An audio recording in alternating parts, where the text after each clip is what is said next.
तर नमस्कार विद्यार्थी मित्रांनो, आज आपण या व्हिडिओमध्ये शिकूया एज कॅल्क्युलेशन कशा पद्धतीने करायचं। बऱ्याचशा कॉम्पिटिटिव्ह एक्झाम मध्ये आपल्याला हा क्वेश्चन सर्रास विचारला जात आहे आता। तर नेमकं एज कॅल्क्युलेशन कशा पद्धतीने करायचं, कोणकोणत्या टाईपचे क्वेश्चन येऊ शकतात आपल्याला, सगळी पद्धत आपण आज बघणार आहोत। तर फर्स्ट टाईप बघूया आता। एक्झाम्पल फर्स्ट बघूया। विजयचे वय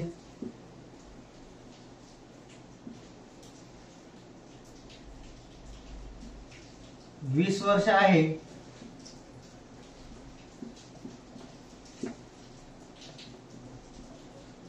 तर 5 वर्षांनी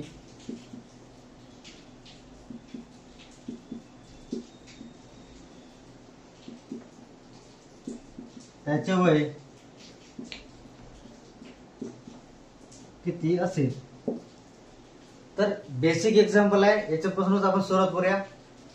जसं जसं टाइम जाईल तसं आपण ऍडव्हान्स एक्झाम्पल घेऊया। तर विजयचे आजचे वय बघा 20 वर्ष आहे। आजचं वय किती आहे त्याचं 20 वर्ष, आणि 5 वर्षांनंतर किती आहे म्हणजे +5 करावं लागेल आपल्याला, म्हणजे किती येईल 25 वर्ष।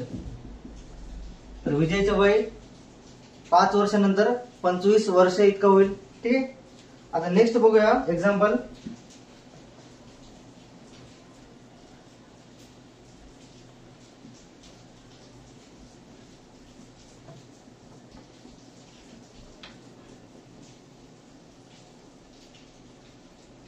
एक्झाम्पल सेकंड बघूया।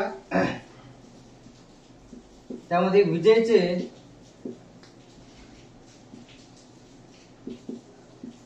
आजचे वय 20 वर्ष आहे।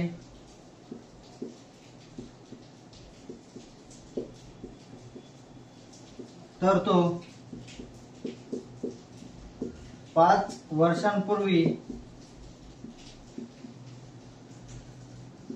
किती वर्षाचा होता।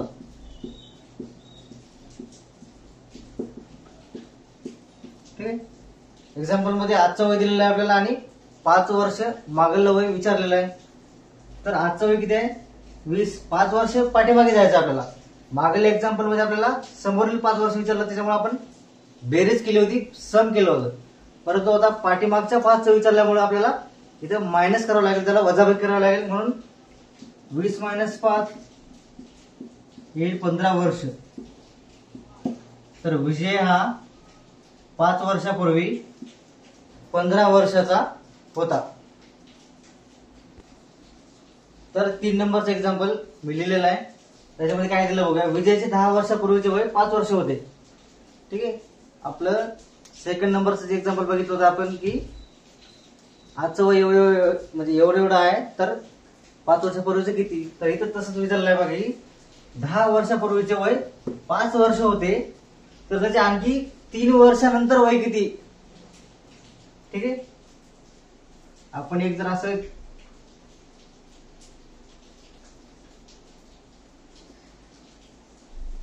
अशी रेस ओढली, इथे काय दिलं विजयचे 10 वर्षापूर्वीचे वय 5 वर्ष होते, म्हणजे इकडे कुठेतरी याचं वय 5 वर्ष होतं, हे झाले 10 वर्ष इथे, आणि हे पॉइंट म्हणजे आजचं वय आहे याचं, आजचे वय। ठीक आहे, म्हणजे 5 मध्ये आपल्याला 10 मिक्स करावं लागेल, तेव्हा आहे आजचं वय येईल। तर मग 5 आणि 10 याचं आजचं वय येईल 15 वर्ष। हे झालं आजचं वय आलं 15 वर्ष।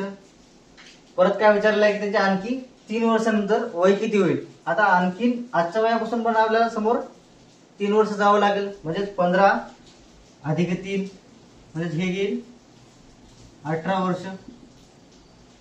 कळलं का, हे इतकं 3।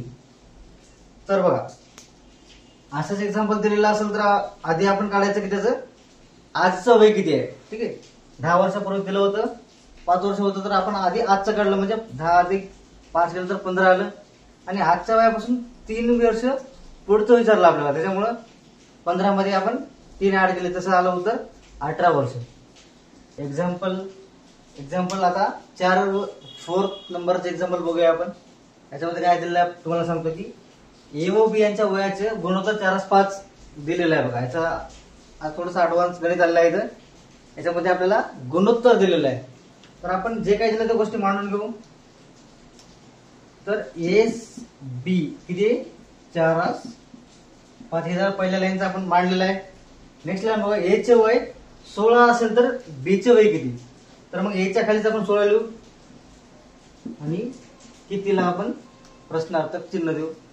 आता तुम्हाला माहिती आहे की तिरपा गुणाकार करून घ्यायचा असा काय मग 16 गुणिले 5 भागिले 4 बरोबर बी चं वय.